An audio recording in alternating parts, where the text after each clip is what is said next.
Superman, Last Son of Krypton by Elliot S. Smoggin. Chapter 21, The Interrogation.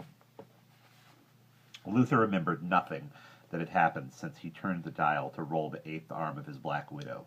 He needed a fairly stable place to set down the rounded bottom of his bulb, and the obvious sight was the slightly truncated tip of this pyramid. He congratulated himself on both his successful touchdown and its spectacular nature. He was still congratulating himself when he found himself prone on a flat surface, waking up completely unclothed.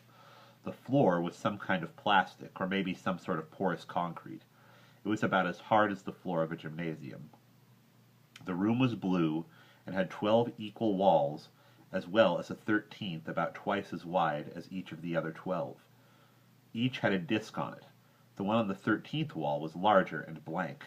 Luthor at first thought the other 12 were pictures of some sort, pictures of the faces of different unfamiliar aliens. The faces seemed to be pictures until one, with mandibles and antennae like a giant green cockroach, wiggled its left feeler and moved its mouth, and a sound came out. "The subject appears conscious," the roach said. Luthor heard the words in a kind of squeaky, chirpy voice, the kind of voice one would expect from an anthropomorphic insect. There was a blue glow in the room. Even Luthor's skin appeared to have a blue tint. There was a round object hanging from the peaked ceiling about 30 feet over Luthor's head as he stood, but it didn't seem to be the light source. Maybe it was the loudspeaker. The light seemed to come from the walls themselves. The bug's face appeared on the big round screen on the largest of the 13 walls. "Identify yourself, humanoid," the grotesque voice demanded. "Where am I? Am I inside the pyramid? Am I still on Auric?" Even naked and imprisoned, Luthor was not to be dominated. He was used to incarceration and the attention it brought. "You will answer these inquiries. Are you Luthor, the Earthling technician?" "I prefer the term Terran, actually. Earthling always sounded kind of sappy to me." "Non sequitur. Are Earthlings not Earthlings?" The insect was replaced on the large screen by another of the faces around the wall. This one was a yellow-skinned character with scales and a beak for a mouth. Luthor recognized it as a native of the Polaris group. "I believe the subject does not realize he is hearing the intentional translator over his head.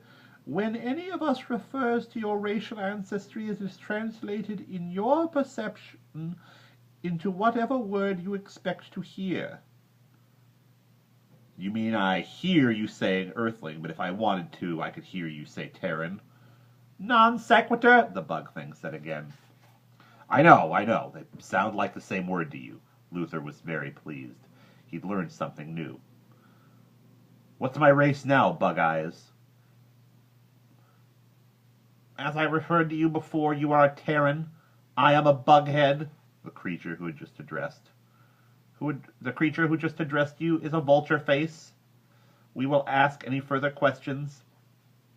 Luthor wondered if any of his interrogators could fathom the reason for his wide grin, or if they knew what a grin was. Here he was, 26 light-years from home, locked in some crazy room in his birthday suit, listening to his jailers insult themselves.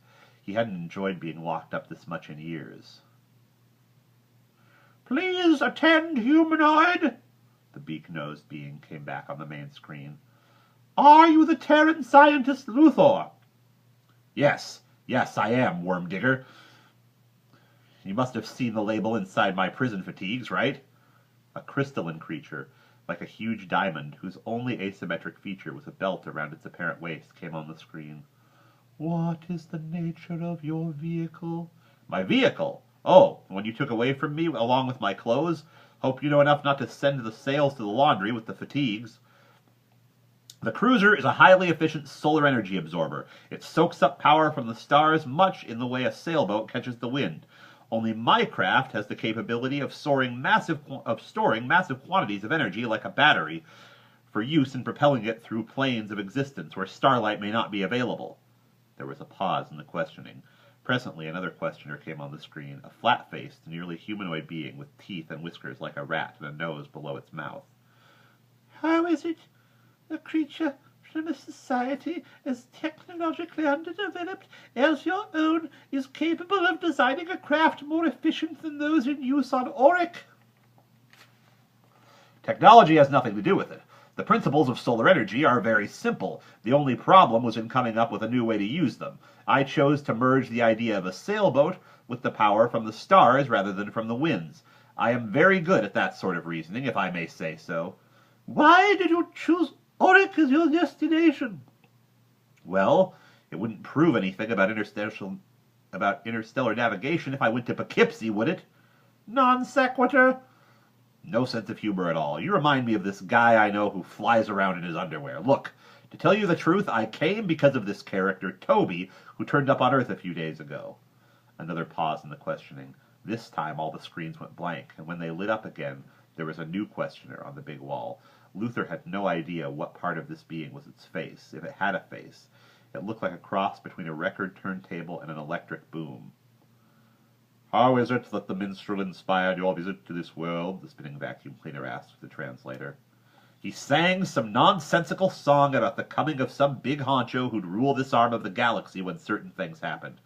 I looked at a map of the galaxy and figured it was this arm, because there's no other promontory of the galaxy that looks like an arm. He said this guy was a hybrid from Vega, and when I got here, this was the only planet that seemed capable of supporting complex forms of life, hybrid or otherwise. Something in the song about sailing ships used for starlight made me think of the thing I flew here in. I wanted to get in on the action, that's all. Earth's a bust, you may have heard. There was yet another pause for questioning, although this one was different. For a moment, Luther sensed a new quality in the manners of his questioners, as if the very texture of the air in the room were changing. Then he fell unconscious. The image on the big screen rippled into the face of the master. He conferred with his 12 slaves. Luther wondered why he was suddenly lying on the floor again. Then he realized he had probably been put to sleep again for at least a few moments. He wasn't angry about this. It was part of the game he was playing. Vulturebeak addressed him. The master would have you enter his service.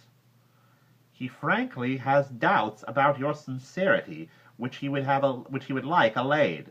Have you any information or commodity for the master who has made you a gift of the privilege of his service? He wants me to go to work for him, and he wants me to give him something? He ought to give me something, like maybe retirement benefits at least. Non sequitur! When I give him something, it's a privilege. When he gives me something, it's a non sequitur. I get it. The Terran is approaching arrogance. Luther had wondered how long it would take them to notice. Look, how would the master like Superman? Does he qualify as a commodity? Another pause, a longer one this time. The diamond creature was back on the big screen. The humanoid Superman is reportedly on Auric. At this moment, although his reasons for visiting are unknown, can you furnish the master with Superman? He's here? Ahead of me? I wish I knew how he knew I'd be headed here. But I do know one thing, and that's that I know him as well as he knows me. I know how he'll react to just about anything that falls his way. Just do what I say.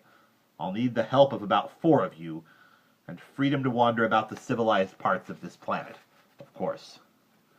And I won't be doing it just for this master of yours. That bone-brained muscle man tracked me down everywhere on Earth already. Now he's followed me here. If this master wants Superman, he can have him.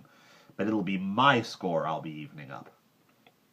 All 13 screens went blank. For Luther didn't know how long. Solitary confinement on Earth was nothing like being alone for moments, trillions of miles from home. But his would-be tormentors, who were his companions, were back again. The broom speaking. The master has directed us to act according to your specifications, it said. And that's the end of Chapter 21.